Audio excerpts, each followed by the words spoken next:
우리가 교회 다니면서 이제 믿음, 하나님에 대한 믿음이 생기는 게 쉽지가 않아요. 그래서 되게 믿음은 이제 들음에서 난다 이런 말이 있어요. 로마 10장 이렇게 나와 있는데 말씀을 늘 들으면 안 들을 때보다는 이제 믿음이 조금 생기는데 그런 믿음은 겨자씨만한 믿음이라 겨자씨는 씨 중에 가장 작은 거죠. 이제 조금 지나면 없어져요. 그래서 뭔 얘기를 들었지? 이러면서 안 들은 것보다 낫죠. 어떤 분들은 말씀 듣는 걸 콩나물 물 주는 것 비슷하다 이런 말을 했어요. 근데 그것도 일리가 있는 것 같아요. 콩나물에 물을 주면 그 밑으로 다 빠져나가죠. 그런데 안 주면은 콩나물이 자라질 않아요.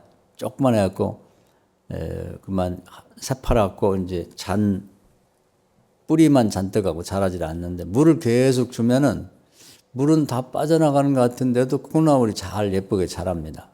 그래서 이제 먹을 만하게 자라는데 말씀도 이제 계속 반복해 들으면 그것이 이제 그 콩나물 물 주는 것처럼 안 들은 것보다는 신앙이 자란다 이렇게 볼 수가 있는 거죠. 그래서 자꾸 여러분들이 성경을 이해가 잘 안 돼도 읽으시고 또 읽는 게 힘들면은 요즘에는 이렇게 오디오로 사람이 좋은 목소리로 들려주니까 그걸 늘 이렇게 틀고 들으세요.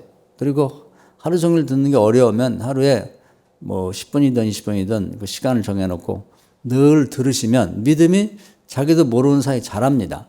그러지 않고는 그런 노력이 없이는 믿음이 자라질 않아요.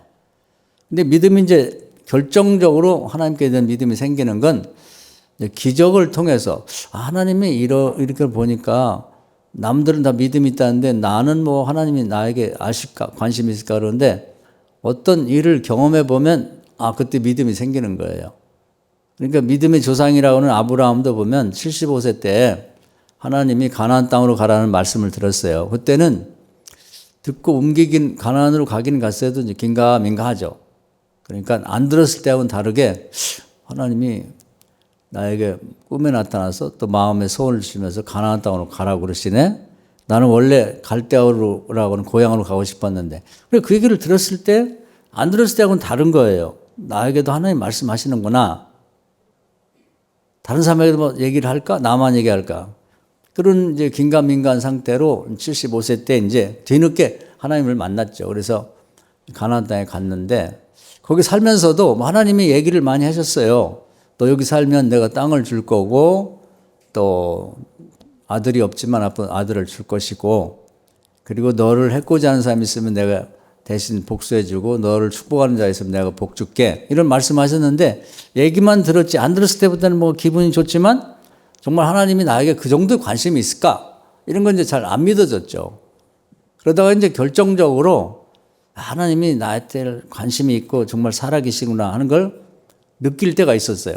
그러니까 하나님은 안 보이는 게 우리가 신앙생활하는데 어렵죠. 그러니까 믿음이 필요한 거예요. 보면은 믿을 텐데 그냥 믿어질 텐데 안 보이니까. 그래서 믿음만이 이제 중요한 거예요. 신앙생활에서.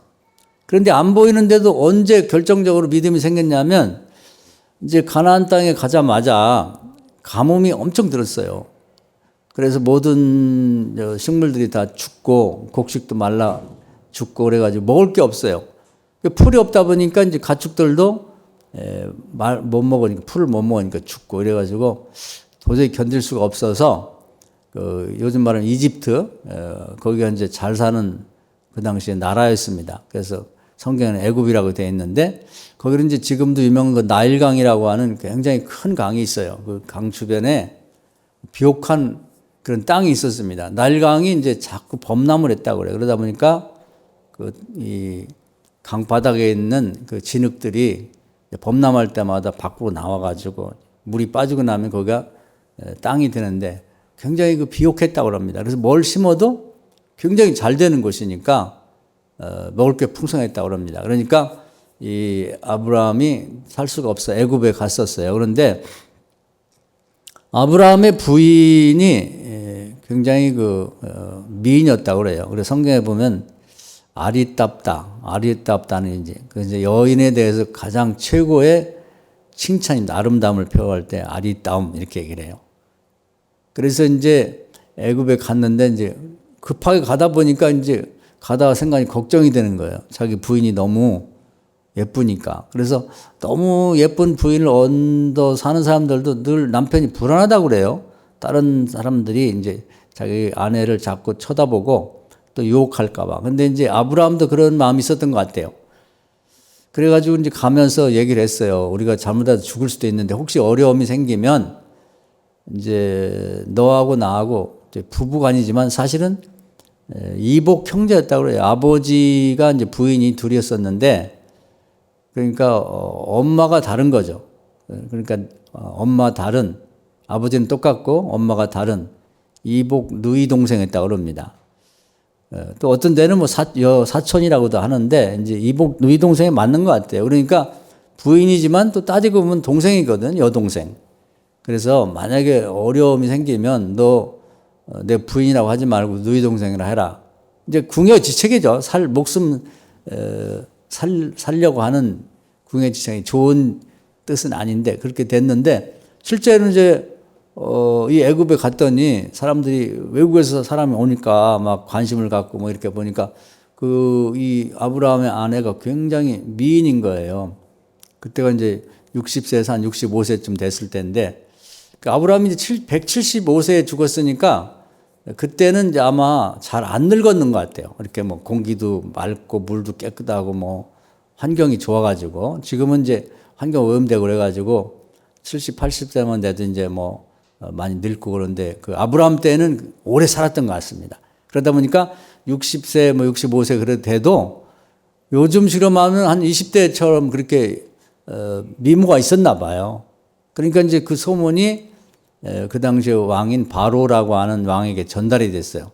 그러니까 이제 애굽의 왕들은 그냥 바로라고 합니다. 그리고 바로 1세, 2세 이런 식으로 얘기하는데 그러니까 왕이 이제 외국 여자라고 하니까 그러냐 그러면 그 여자가 남편이 있는지 없는지 물어보라 그러니까 그 아브라함이 이제 겁이 나가지고 약속한 대로 얘기를 한 거예요.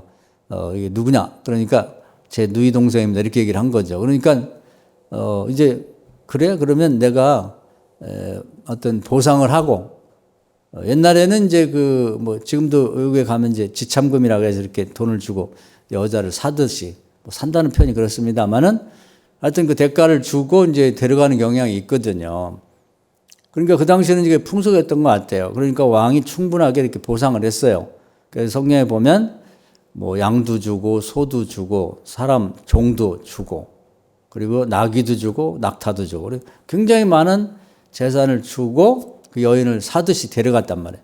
그 이제 밤에 이제 잠자리를 하고 있는데 하나님이 나타나셔갖고 아주 호령호령을 했어요. 이 바로한테 이 나쁜 녀석 감히 어디 내가 선택한 백성의 부인을 손을 대려고 그러냐 이놈아. 그러면서 막 꿈속에 나타나서 호령하는 바람에 깜짝 놀랐어요. 그래갖고 너 만약에 이 여인의 털것 하나에도 손대면 너는 니네 집안이 다 망할 줄 알아. 그러니까 아주 너무 무서워가지고 다음날 아브라함을 불렀습니다. 그래가지고 이 여자가 네 동생이냐 아니면 내 아내냐. 근데 꿈속에서 보니까 하나님이 나타나셔서 남의 아내를 취하면 너는 죽는다. 네 집안이 다 망하고 나라 다 망한다. 그래서 내가 깜짝 놀랐다. 그랬더니 이제 그 아브라함이 진실을 얘기했어요. 사실은 여차여차해서 죽을까 겁나가지고 거짓말했으니까 이 사람아 그런 경우가 어딨나고 자네 때문에 내가 죽을 뻔했다고. 그러면서 아내도 데려가고 내가 준 재산도 다 가지고 잘 있다가 가라고 이렇게 된 거예요. 그때 이제 아브라함이 크게 느낀 거죠. 처음에 하나님이 말씀으로만 가나안 땅으로 가지 말고 애굽 네 고향으로 가지 말고 가나안 땅으로 가라 이렇게 얘기했을 때는 잘 몰랐어요. 그리고 또 너를 해코지 하는 자를 내가 대신 복수해 준다.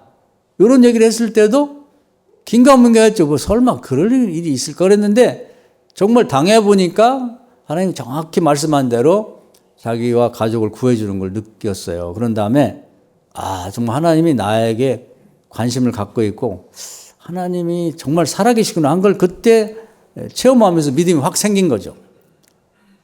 오늘 여기 오신 성도님들도 여태까지 체험이 없는 분들은 그냥 듣는 믿음이죠. 그런 믿음은 이제 긴가민가합니다. 그건 아브라함, 믿음의 조상이라는 아브라함도 그랬거든요.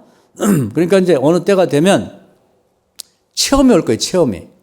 이게 하나님을 계시다고 하는 그런 얘기구나 하는 걸 느낄 때가 온단 말이에요. 아브라함도 그때 믿음이 확 자란 거예요. 그러니까 우리 성도님들 중에도 이제 신앙이 상당히 돈독해진 분들은 쭉 인생을 살아오면서 그렇게 하나님을 체험한 때가 있을 거예요. 남다르게 나 혼자만 이게 이렇구나 이런 경우가 있을 수 있단 말이죠. 그럼 아브라함의 아들대로 넘어가면 이삭이라는 아들이 있어요. 근데 이 이삭도 이제 처음에 아버지를 통해서 이제 뭐 하나님에 대한 얘기를 많이 들었죠.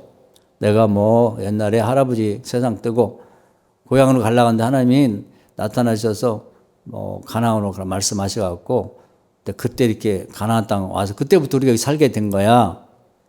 하나님이 뭐 네가 복의 근원이 되고 너를 괴롭히는 자 내가 대신 혼을 내주고 너를 도와주고 복 주는 자 내가 대신 복 줄게 이런 말씀하셨는데 그때는 나도 긴가민가 했다. 그런데 니네 엄마하고 애국 갔을 때 이렇저차해서 큰일 날 뻔했는데 그때 하나님 나타나셔서 약속대로 그 애국의 바로왕을 막 꾸짖어 갖고 우리가 이렇게 살아왔다. 그래서 내가 그때 하나님 살아계신 걸 느꼈어. 이렇게 되는 거거든요. 그래서 우리 성도님들도 그런 경험이 있으면 자식들에게 이제 기회 될 때마다 얘기해 주는 게 좋아요. 그럼 이슬비에 어쩌는지 모르게 그런 말씀들이 간증이 이제 잘 배어들게 됩니다. 심령에. 그랬는데 이제 아들 이삭도 듣는 믿음이었죠. 아버지가 하는 얘기를 계속 들었단 말이에요. 하나님이 뭔가 계시긴 한 것 같은데, 그게 이제 그냥 아버지 흉내나는 믿음이었는데 본인이 또 이제 아버지 세상 뜨고 이 가나안 땅이 어렵게 됐어요. 그쪽에 이제 비가 잘 안 오고, 비가 안 오면 이제 뭐 기근이 들어가지고 이제 유목 생활하기도 어렵죠. 이제 양을 데리고 다니면 풀이 있어야 먹이는데 물도 다 말라버리고. 그래서 기도했더니 하나님 이번에 이제 그랄이라는 그 지역에 갔어요. 갔더니 이제 거기서 하나님께 기도했더니 하나님이 자기는 본래 이 양을 키우는 유목민인데 농사를 지어요. 농사가 될까? 나 져보지도 않았는데. 근데 이제 순종하고 농사를 졌는데 100배의 소출을 했대요. 100배. 상상이 안 가죠. 어떻게 그렇게 될 수가 있을까? 그래서 이제 그때 체험을 한 거예요. 정말 하나님이 살아계시구나. 하나님 뜻대로 하니까 이렇게 복을 받는구나. 그러니까 우리가 이제 여러분도 앞으로 이제 이 자본주의 사회 속에서 돈도 잘 벌고 잘 되려면 교회 다니면 하나님 말씀을 잘 들어야 돼요. 그래서 이제 요즘에는 농부들이 이제 제일 어렵게 사는 것처럼 보이지만 사실은 이제 농부들이 굉장히 잘 사는 사람이 많아요. 그래서 농부들도 예수 잘 믿으면 100배의 그 수익을 얻을 수가 있어요. 그러니까 뭐 요즘에 보면은 갑자기 뭐 다른 사람들 다 뭐 깻잎을 안 심었는데 그 깻잎을 심어가지고 수확을 하면 뭐 가격이 없을 때는 뭐 한 뭉치에 뭐 몇천 원 이렇게 되는데 정말 다른 데는 심은 사람이 별로 없고 우리만 심었다 그러면 깻잎 한 상자가 거의 금이나 마찬가지예요. 그러면 평생 먹을 걸 1년에 버릴 수가 있는 거예요. 그러니까 우리가 100배라고 하면 그냥 그거 100배만 생각하지 말고 지금도 그렇게 가능성이 있단 말이죠. 뭐 사업도 마찬가지고 뭐 농사를 비유로 들었습니다마는 100배 이상의 수익을 거둘 수가 있는 거죠. 그런데 평소에 하나님 말씀을 잘 기도하며 듣고 또 순종해보고 또 기도하며 듣고 순종하다 보면 어느 때 하나님이 딱 때를 맞춰주면 그렇게 되는 거예요. 그걸 경험한 거야, 이 사람은. 이게 하나님이 정말 살아계시구나. 그런데 그 순종했더니 이렇게 복을 주시는구나. 복 받으면서 느낀 거죠. 그때 믿음이 확 온 거예요. 그 전에는 아버지 얘기만 듣던 믿음에서 안 듣는 건 낫죠. 계속 들으니까 그 얘기가 다 잊어먹고 또 잊어먹고 하지만 콩나물이 물 주면 다 빠져도 자라듯이 믿음이 자라다가 그걸 한번 탁 경험하고 나니까 이게 정말 하나님이 살아계시구나. 나한테 관심이 있구나. 나도 하나님 자녀구나. 이걸 경험하게 되면서 믿음이 탁 쓰면서 이제 아버지에 이어서 두 번째 믿음이 큰 사람이 됐죠. 이렇게 믿음이 개성되는 거예요. 그러니까 그 밑에는 이제 그 야곱이라는 사람이 있어요. 그 이제 아브라함 손자고 이삭의 아들이죠. 근데 이 야곱은 외갓집에 가 살게 됐어요. 형하고 사이가 안 좋아갖고 20년 정도 살았는데 그 외삼촌 라반이라는 사람이 굉장히 간사하고 아주 좀 잔인한 사람이에요. 그래서 집으로 못 돌아가는 조카가 여기 와 있으니까 그 조카를 부려먹는 거예요. 이렇게 그냥 네가 여기 없으면 어디 가서 먹고 살 거야. 그러면서 악독하게 했어요. 그리고 이제 옛날에는 근친 결혼을 했거든요. 아브라함도 이복 누이하고 결혼했듯이. 그러니까 그 외삼촌의 집에 이제 딸이 둘이 있었습니다. 근데 이제 둘째 딸 라일이라는 딸이 예쁘고 그 큰 딸 레아는 좀 못생겼었나 봐요. 그리고 이제 지금은 이제 뭐 눈이 나빠도 안경을 했으면 뭐 다 오히려 더 예뻐지는 경우가 있는데 옛날엔 그런 기술이 없으니까 눈이 안 좋았다 그래요. 그러니까 인물이 좋아하던 게 눈을 개슴치 이렇게 뜨면은 인물이 안 좋아 보이거든요. 눈이 좀 크고 이렇게 시원하게 생기면 인물이 나는데.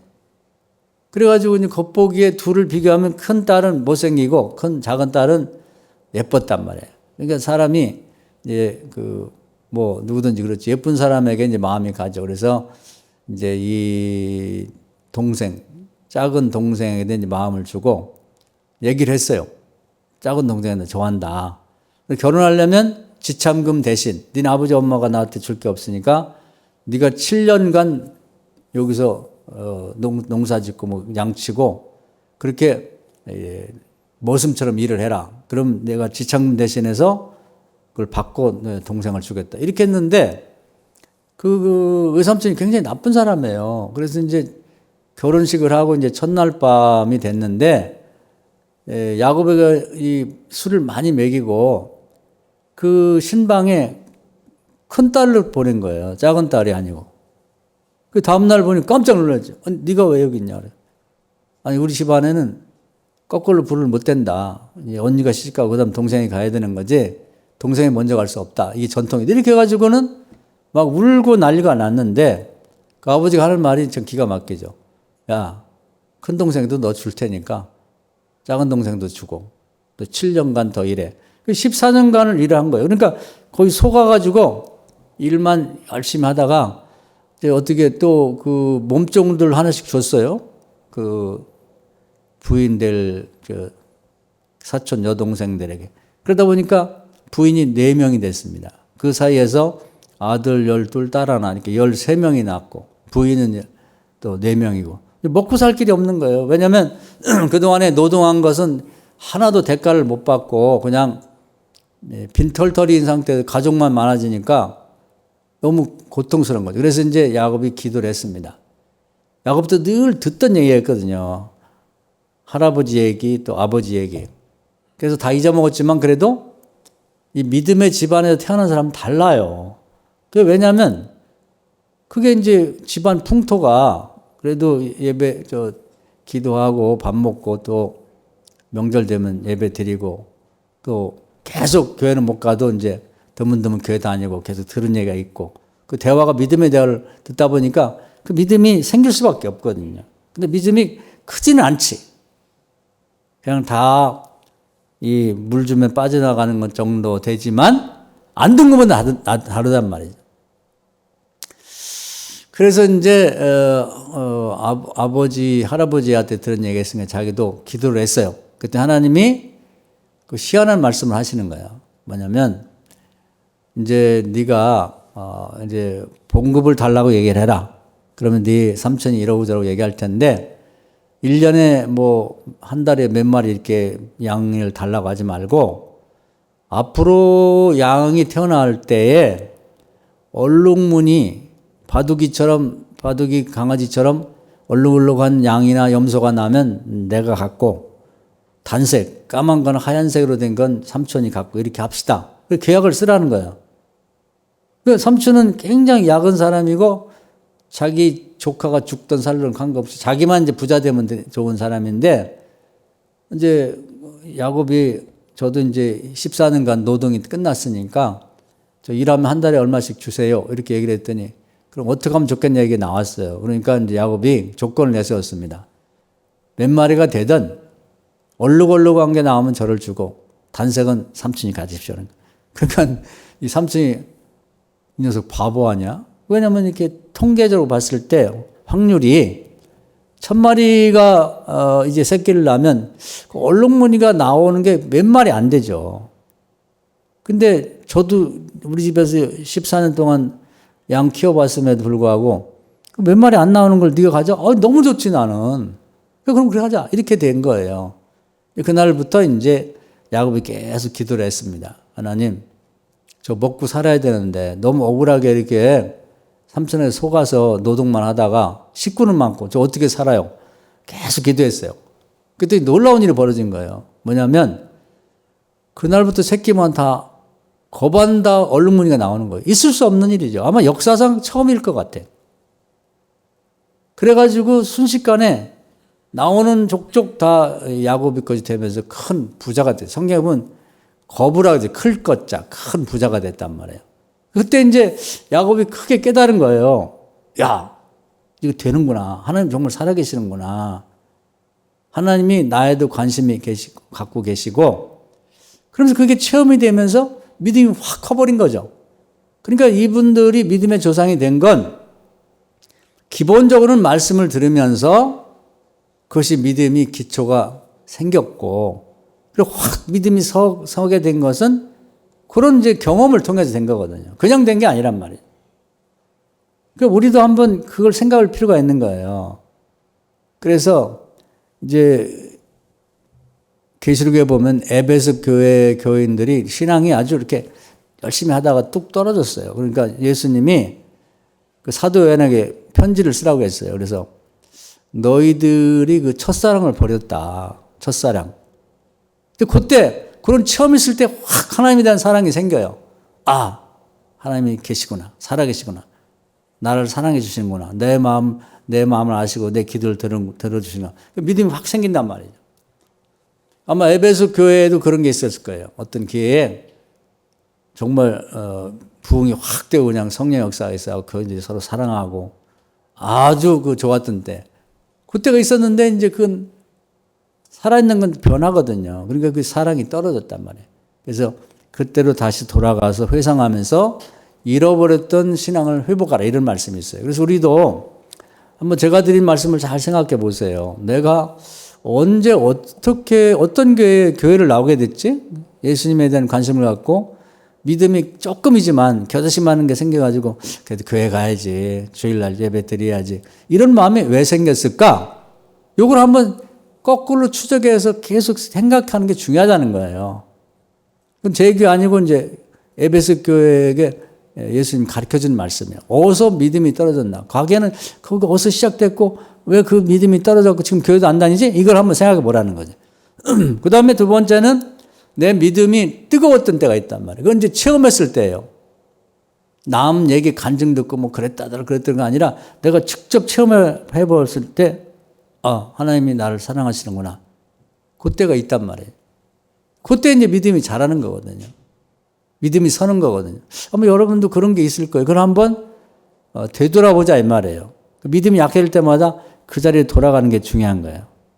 첫 번째 자리. 뭐 저도 간증을 많이 했습니다만 저는 이제 19살 때 중병에 걸렸었는데 부흥에 갔다가 병이 나았어요. 그때 제 믿음이 확 생겼죠. 남들 얘기하는 뭐 교회를 다니면 뭐 이런 기적이 있다 그러더니 내가 그렇게 병에서 치유받는 부흥에 참석했다 불덩어리가 나한테 날라와서 이게 뭐지? 그러면서 이제 그때 저도 믿음이 훅 자란 거죠. 그전에는 뭐 믿음이 별로 없었죠. 뭐 어머니 따라서 그냥 형식적으로 믿음이 있다가 믿음이 확 생긴 거죠. 그때 제가 목사가 돼서 이런 것이 있다는 걸 사람들에게 좀 가르치고 싶다. 증언하고 싶다. 그래서 이제 신학도 하게 된 거거든요. 그게 저는 이제 그 자리로 늘 들어가는 거예요. 그 자리에 돌아간다. 제가 뭔가 이렇게 신앙이 뜨뜻 미진하게 되면 그 시절로 다시 돌아가서 거기서 있었던 걸 이제 되새김질, 되짚어 보는 거죠. 그것이 이제 신앙을 꾸준히 유지하는 방법이 되는 거예요. 그래서 성경에 나오는 모든 사람들은 제가 드린 말씀을 잘 참고해서 읽어보면 이 양반이 처음에는 이 양반도 믿음이 별로 없었겠구나. 근데 이때 이 대목에서 믿음이 확 컸구나. 그걸 알 수가 있는 거죠. 우리가 구약에서 하나님이 가장 사랑했던 사람이 다윗인데 다윗은 그럼 처음부터 다 믿음이 좋았냐? 그건 아니거든요. 처음에는 다윗도 이제 믿는 나라에 태어났기 때문에 기본적으로 이제 아버지한테 늘 듣는 얘기가 있단 말이에요. 신명기 6장에 보면은 하나님 말씀을 자식들에게 계속 전하라고 했어요. 걸어갈 때도 다른 얘기보다는 하나님 얘기하고 앉아있을 때도 하고 누웠을 때도 하고 화제를 하나님에 관한 걸 삼으라는 거예요. 이게 굉장히 중요합니다. 한번 잠깐 생각해 보세요. 여러분 가족들이 모였을 때나 또 인척들이 모였을 때 하나님 얘기해요? 무슨 얘기 하시나요, 저로? 얘기하셔야 돼요. 의도를 갖고. 그건 누가 해야 되냐면 가장이 해야 돼, 가장이. 다른 얘기도 있지만 그걸 이제 이렇게 잘 조정을 해서 하나님 얘기로. 요즘에 너 뭐 기도하면 응답받은 거 없어? 이렇게 자녀들하고 이제 뭔가 유도를 해서 뭐 기도거리 없니? 이러면서 이제 하나님에 관한 얘기를 화제를 돌려서 하는 것이 가장이 할 일입니다. 그러니까 다윗도 이제 그 정도로 그 형제가 8명이거든요. 아버지 이새라는 분인데 그 집안에서 그렇게 잘한 거예요. 그러니까 뭐 큰 믿음이 생길 게 없죠. 듣는 데니까 겨자씨 만한 믿음 정도예요. 그러나 안 믿는 이방 족속과는 다르죠. 그럼 언제 그 믿음이 커졌느냐? 우리 잘 아는 그 골리앗과의 대결 때 커진 거예요. 그 옆에 나라가 이제 아주 호전적인 블레셋 나라가 아주 그 지역을 이곳저곳을 뭐 침공해갖고 찝쩍거리고 그러는데 그렇게 된 이유는 골리앗이라고 하는 큰 키를 가진 거인 장군이 있었단 말이에요. 그러니까 뭐 거의 뭐 실감이 잘 안 나는데 그 사람들이 계산하는 거 보면 추측이죠. 한 3m 가까이 됐다 우리 키가. 그리고 어마어마한 거죠. 그러니까 뭐 방패도 크고 창도 길고. 보기만 해도 위압감에 이제 기가 눌려가지고 싸움을 못 하는 거죠. 그런데 이제 그래서 이 이스라엘을 침공해 왔는데 그때 왕이 사울인데 그를 대항할 사람이 없는 거예요. 그러니까 이제 소리 나와서 소리를 지르면 고래고래 하면 야 니네 뭐 여호와를 믿는다며? 여호와 이름으로 나와. 우린 다곤을 믿는다. 뭐 이러면서 뭐 전체도 싸우면 피해도 그러니까 싸우지 말고 1대1로 싸우자. 1대1로 싸워서 이기는 나라가 이기는 걸로 하자. 뭐 이런 거죠. 그러니까 뭐 요즘엔 운동회가 없는데 운동회가 있을 때 보면 뭐 기마전이 이런 걸 해요. 그러면 이제 그 우두머리 제일 우두머리에 모자를 빼앗아 버리면 아니 무너뜨리면 이제 나머지 살아 있어서 죽는 걸로 뭐 지는 걸로 이런 거랑 비슷하죠. 그래서 이제 그렇게 얘기를 하는데 감히 사울의 군대에서 맞설 사람이 없었습니다.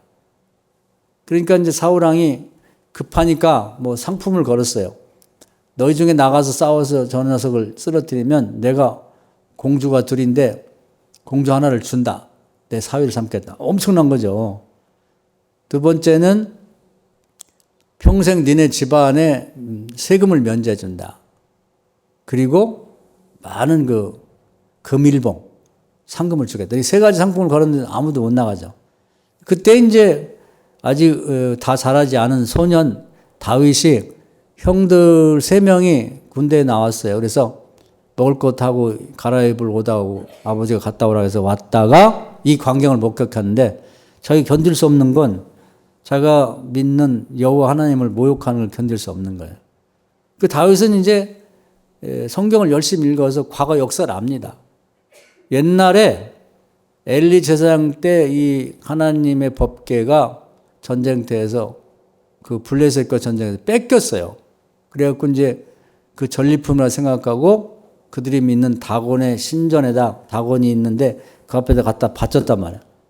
그래서 자고 일어났더니 다곤이 그냥 철퍽 엎어져갖고 큰 절을 하는 형태가 돼버려서 관절이 다 부러지고 이게 왜 그렇지? 지진도 안 일어나는데? 그 다음날 또 가봐서 또 세워놨더니 또 그렇게 된 거예요. 그러니까 그 얘기는 뭐냐면 다곤이라는 건 이 이스라엘 다윗이 믿는 여호와하고 상대가 안 되는 거죠. 그때 이미 판가름이 났어요.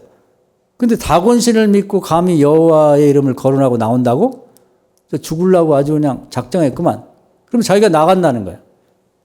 그러니까 아무도 안 나가니까 그래서 이제 사울왕이 불렀어요. 야, 네가 어떻게 가서 싸우려고 그래. 저 사람은 크고 너는 보통 우리 군인들보다 키가 작은 소년인데. 그러니까 이 다윗이 얘기를 하는 거예요. 다 저도 작전이 있습니다.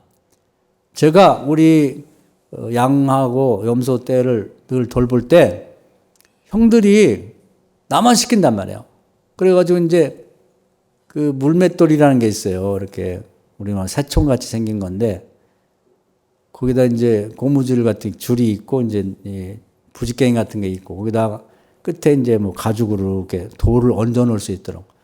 그래서 얹어 놓고 이제 뱅뱅 돌리면 원심력에서 뱅뱅뱅 돌리다가 어느 순간에 딱 던지면 돌이 빠져나가면서 이제 공격하는 거죠. 그래서 자기가 사자도 물리친 일이 있고 곰도 쫓겨보는 일이 있고 늑대는 뭐 많이 죽인 일도 있고 그게 총알처럼 나가는 거죠. 이제 그게 이제 수단이 나면. 그러니까 인간의 기술이라는 건 대단한 거예요. 그게. 그러니까 뭐 그 전에 보니까 이 배드민턴 공이 가볍잖아요. 그런데 국가대표는 그걸 탁 치니까 수박에 탁 베끼더라고. 사람 맞으면 죽는 거죠. 이마가 깨질 수도 있고 눈이 빠질 수도 있는 거예요. 그만큼 연습을 하면 괴력이 나타나는 겁니다. 다윗은 그걸 평소에 자기 양떼를 지키려 연습을 해온 거예요. 형들은 놀고 막내니까 매일 시키니까 실력이 점점 늘어갔고 자기 실전 경험이 있는 거죠. 그러면서 하는 말이 임금님 저거 아무것도 안 해요. 등치만 커서 지 몸도 주체를 못하는데 아니 저게 생각해 보세요. 저게 곰하고 비교했을 때 곰만큼 힘이 있겠어요? 아무리 빨리 움직이는 한들 사자만큼 빠르게 움직여야 했나? 독하다 한들 늑대만큼 독하겠냐? 제가 볼 때는 저건 식은 죽 먹기입니다. 그러니까 얘기를 들어보니까 대책 없이 그냥 나서는 게 아니고 다윗이 하는 얘기가 일리가 있는 거예요.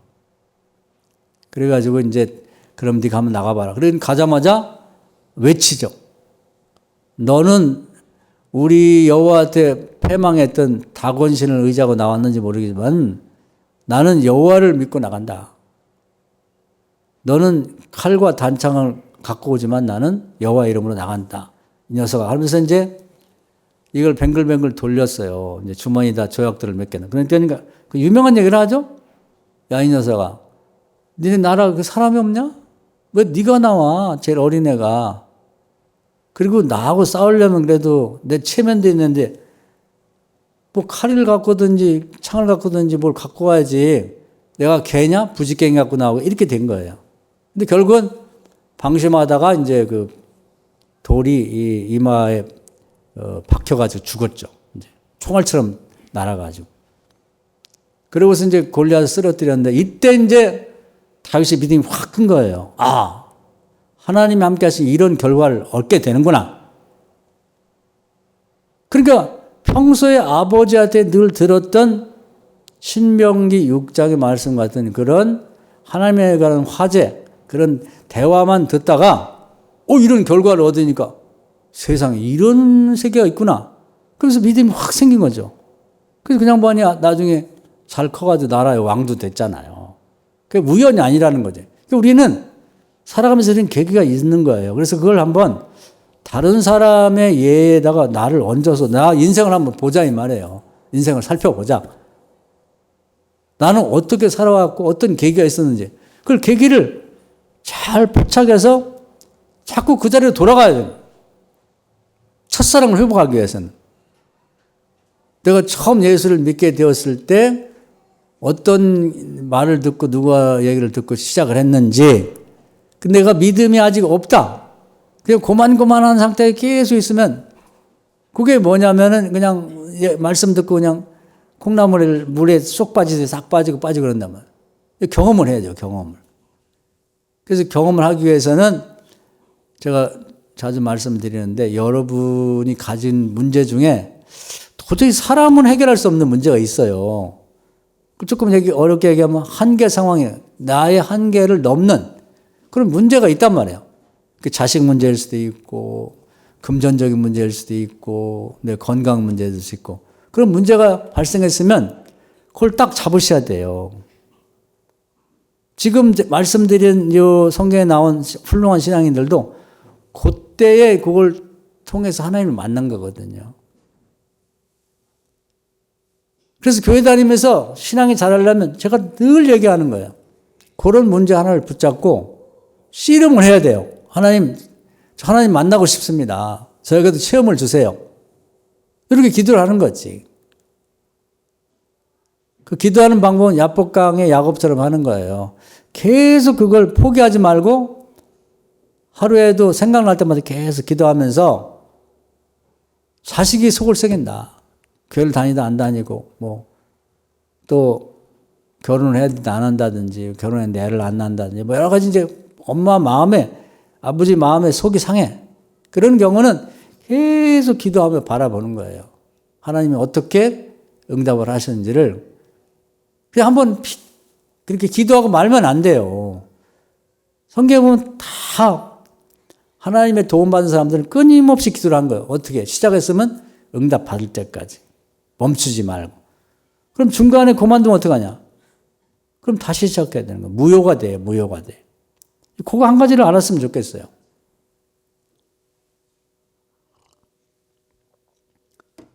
신약에 오면 똑같아요. 신약 성경 오면은 이제 신약에서는 그 사도들이 그런 체험을 하고 우리에게 간증을 하는데 그 베드로도 이제 예수님 쫓아다닐 때는 믿음이 별로 없었어요. 그래서 뭐 이상한 소리도 하고 뭐 예수님 부정하기도 하고 그랬는데 언제 믿음이 자랐냐면 예수님이 하늘로 올라가시면 그랬어요. 내가 하던 일을 너희가 해라. 긴가민가 했단 말이에요. 그런데 성전이 있어요. 이렇게 이스라엘 그 성전인데 성전 문이 여러 개가 있습니다. 근데 가장 아름답게 꾸민 문이 있어요. 그 성전 들어가는 문을. 그래서 거기다 아름다울 밑자를 붙이고 성전 미문이라고 그래요. 그 앞에 모든 사람이 다 아는 안전뱅이 거지가 있어요. 그러니까 누가 이제 데려다 놓고 그럼 동냥하면 이제 데려다 놓은 사람하고 자기하고 나눠 먹고 이런 사람이 있으니까 다 아는데 그걸 이제 들락날할 때만 눈에 밟히는 거예요. 저거 불쌍하다. 저렇게 태어나고 평생 저렇게 살다 죽으면 어떡하나. 주님 앞에 계속 기도했는데 어느 날 믿음을 주셨어요. 그래서 그 사람을 가고 나를 바라보라. 너는 나한테 돈을 구하게 나 사실 돈은 없어. 그 대신에 너 병을 고쳐줄게.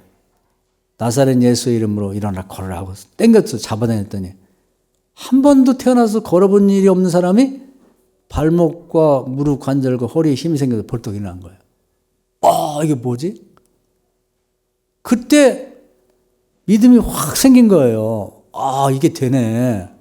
세상에 이런 세계가 있는구나. 예수님만 하는 줄 알았더니 나도 되는구나 하면서 예수님이 가졌던 믿음이 베드로의 믿음이 딱 돼버린 거예요. 그때 믿음이 큰 겁니다. 예수님한테 계속 듣기만 하고 예수님이 병 고치고 뭐 귀신 내쫓는 걸 구경할 때는 다른 것이 된 거지. 이 과정을 거치지 않으면 베드로 같은 사람이 못 되는 거예요. 구약이나 신약이 똑같아. 그리고 또 자기도 체험이 있었어요.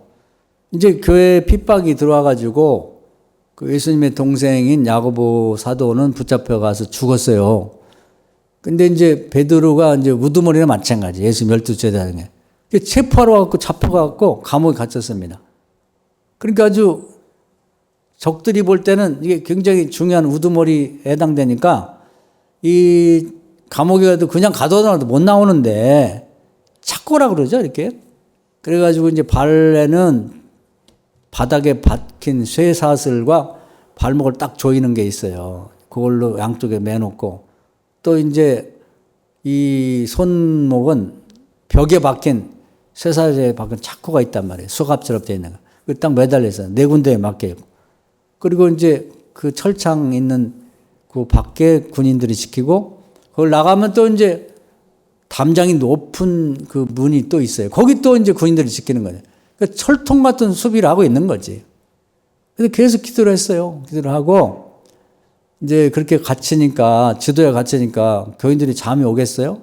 그러니까 이제 마가 요한의 집안 같아. 그 집에 모여가지고 밤새도록 기도했어요. 이게 중요한 거예요.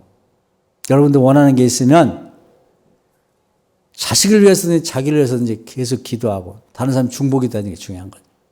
멈추는 게 안 돼요. 멈추면 안 돼요. 계속 해야 돼요. 멈추면 미련한 다수찬처럼 응답이 왔다 할지라도 회수가 돼버려요. 다시 가버린다고. 이걸 잘 몰라. 계속 기도한 거예요. 근데 밤에요.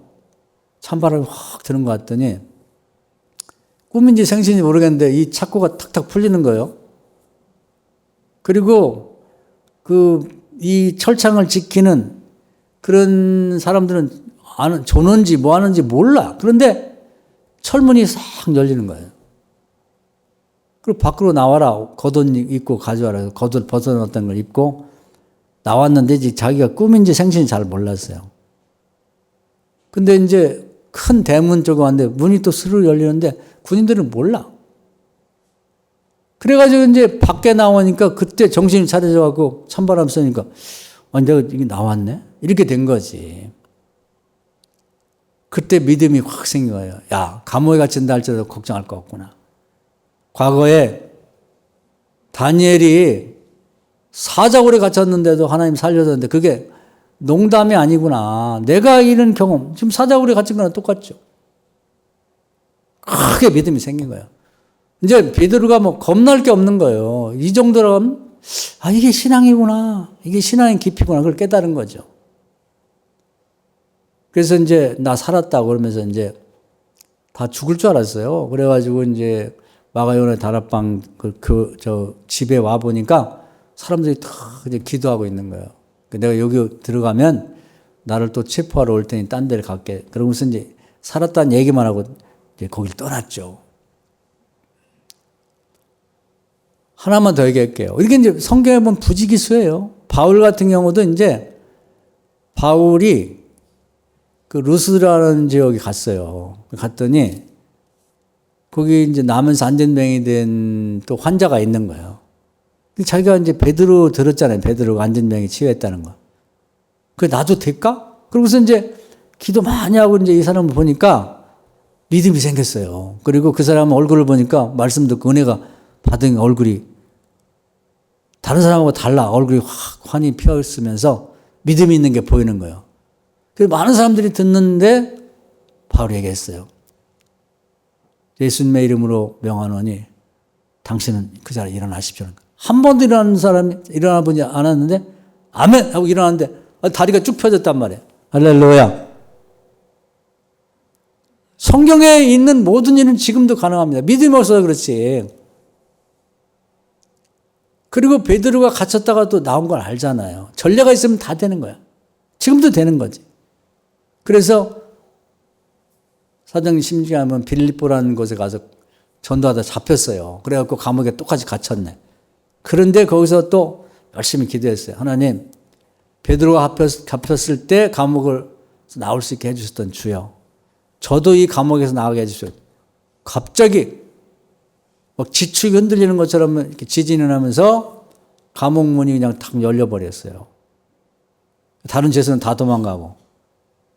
그래서 이제 간수가 놀래고 자빠져갖고 와가지고 막 겨워갖고 이게 어떻게 된 일입니까? 그러면서 이분이 보통 사람이 아니구나 하면서 저를 구원해 주십시오 그러니까 너와 내 집이 예수를 믿으면 구원받을 그 유명한 얘기를 그때 했죠. 그런 경험을 통해서 바울의 믿음이 확 자란 것입니다. 우리가 이제 교회를 다니면서 그냥 교회 뭐 왔다 갔다 한다고 해서 그게 믿음이 그렇게 커지지가 않아요. 처음에는 그냥 말씀 듣고 또 이 콩나물에 물 좀 빠져서 다 빠져나가는데 그래도 유지는 되거든요. 계속 교회를 다니면. 근데 본인이 노력을 해야 돼. 성경도 읽고 또 그리고 성경 말씀도 이 오디오를 통해서 듣고 그리고 중요한 건 나도 하나님을 한번 만나고 싶다. 하나님이 살아계시다는 걸 믿어보고 싶다. 그런 소원이 있는 분들은 제가 말씀드린 대로 하나님을 체험할 수 있는 일이 여러분도 갖고 있어요. 그건 눈 감고 자꾸 안 몰라서 그렇지 직시를 해라고. 직시. 나는 이것만 내가 가진 문제 해결되면 정말 하나님 살아계신 걸 믿을 수 있을 것 같다. 그런 걸 딱 붙잡아요. 그리고 그걸 계속 기도하는 거예요. 성경에 있는 모든 그런 이제 사례, 전례, 전에 있었던 예는 지금도 그것이 그대로 살아있단 말이에요. 가능한 거예요. 그래서 제가 늘 소개하는 히브리서 4장에 보면은 그 성경에 있는 전례나 약속의 말씀에 믿음을 붙여서 기도하면 지금도 그것이 살아 운동력이 있다. 효력이 나타난다. 시공을 초월해서. 왜냐하면 하나님은 옛날에나 지금이나 미래나 살아계시기 때문에 그런 거죠. 저도 요즘에 이제 한 가지 그런 체험을 하고 싶어서 기도하는 게 있습니다. 뭐냐면 제가 그 자동차 사고 이후에 이제 이 허리 밑으로 이렇게 오른쪽이 잘 불편했었는데 제가 어떤 때 하나님이 이제 말씀을 안 줄 때도 있고 주실 때도 있고 그래요. 그런데 말라기 4장에 보면 하나님에게서 치유의 광선이 내려서 비추어서 그 외양간에 뛰는 망아지처럼 되게 할 거다. 그런 말씀이 있어요. 저에게 딱 맞는 말씀입니다. 그래서 제가 제 이 아픈 다리에다가 그 말씀을 써서 붙였다고 생각하고 기도하고 있어요. 조만간 안 아픈 왼쪽 다리 못지않은 건강하게 치유될 줄 믿습니다. 할렐루야. 그 시도를 하는 거예요. 여러분. 막연히 기다려갖고 될 일은 아무것도 없거든. 그러니까 여러분이 제가 이제 앞으로 신방을 하게 되면 솔직하게 어려운 게 있으면 얘기를 하세요. 창피하게 뭐 담임 목사한테 뭐 그런까지 할 게 뭐 있어. 아니요. 그거 얘기하셔야 돼. 그럼 제가 거기에 해당되는 말씀을 준단 말이에요. 성경에서. 그럼 거의 예수님이 당신은 의사라고 했거든요. 그 목사가 의사나 비슷한 거예요. 그 병, 또 문제를 듣고 의사가 처방전을 쓰듯이 처방을 내리는 거예요. 그것이 뭐냐면 말씀이 약이잖아. 말씀을 준다고. 그럼 그 말씀 붙들고 기도하는 거예요. 어떻게, 언제까지? 계속해서. 그리고 어떤 때는 제가 충분히 기도를 못해서 또는 더 필요하면 말씀을 바꿔주기도 해요. 하나님이. 그러면 그 말씀, 바꾼 말씀 갖고 또 하는 거지. 아니면 두 개를 갖고 기도하고. 그렇게 하는 거예요. 신앙생활을. 의사들도 저 요즘에 이제 요즘 감기가 독해가지고 병원을 4군데를 다녀봤어요. 근데 가는 곳마다 의사 처방이 다 달라. 어떤 데는 뭐 이렇게 뭐 내시경으로 이 안에까지 들여다보고 사진 찍어가면 뭐 처방하는 사람도 있고. 근데 약을 이렇게 보면 다 달라요. 근데 그 이제 딱 맞는 약이 이제 이 병을 치료할 거고 이제 하나님 도와주시면 치유가 될 텐데 이제 그와 비슷한 거지. 목사가 하는 것이 그런 거예요. 이렇게 주일날 설교하는 건 교인들이 일주일간 지내면서 저 기도하면서 영적으로 이런 말씀 전했으면 좋겠다. 하나님 소원 주면 그 말씀을 성경에 찾아서 전한 거고 개인적으로 신방했을 때는 솔직하게 얘기를 하면 그 내용을 듣고 어떤 사람은 창피해서 병원 안 간다 그러고 또 큰 병 있을까 봐 병원 안 간다 그러는데 아니 병이 더 커지기 전에 가야죠. 내 병이 왜 창피해. 병은 알려야 치유된다는 말이 있잖아요. 그래서 담임 목사한테는 제가 뭐 소문내고 동네방네 뭐 이런 기도 제목이 있다라 그렇게 안 하니까 그건 목사의 금기사항이니까 어떤 경우는 저희 집사람한테 얘기 안 할 걸 안 합니다. 그래서 본인하고 저하고만 기도를 하면 돼요. 그래서 기도 제목을 저한테 주시고 그냥 뭐 사소한 거 그런 건 뭐 제가 한 번 정도 기도하고 마는데 이건 뭐 사람 해결할 수 없는 그런 문제가 깊이 박혀 있는 건 말씀해 주시면 제가 같이 말씀 처방해 주고 같이 기도한단 말이에요. 그럼 마태복음 18장에 보면 두 사람이 기도하면 하늘문 열린다고 했거든. 혼자 기도하는 것보다 훨씬 낫죠. 그래서 제가 이 말이 적절한지는 모르겠지만 담임 목사를 잘 활용을 하셔야 돼요, 여러분이. 주변에 병원이 많으면 병원을 잘 활용해야죠. 특히 실비보험을 드는 사람들은 병원을 활용해요. 보험을 활용하라고. 그런 것처럼 여러분 신앙생활 하면서 담임 목사를 잘 활용하는 게 좋은 거예요. 그래서 필요하면 신방 좀 해주십시오. 그러면. 신방하자면, 신방해. 됐어요. 그렇게 하지 말란 말이에요. 오늘 말씀 은혜가 되셔서 여러분이 올해는 다시 한번 정리하면 내가 신앙생활을 처음에 어떻게 시작했지? 그리고 믿음이 자랐다 그러면 언제 어떤 계기에 어떤 체험 때문에 자랐지? 그걸 한번 생각해 보고 그걸 자꾸 반복해 돌아가자. 근데 아직도 듣는 데 머물러 있으면 체험 안 해야 되는데 내가 갖고 있는 정말 하나님이 해결해 줄 문제를 해결해 주신다면 정말 하나님 믿을 수 있겠다. 믿음이 자라겠다. 그런 문제를 붙들고 올해는 하나씩 다 응답 받읍시다. 할렐루야.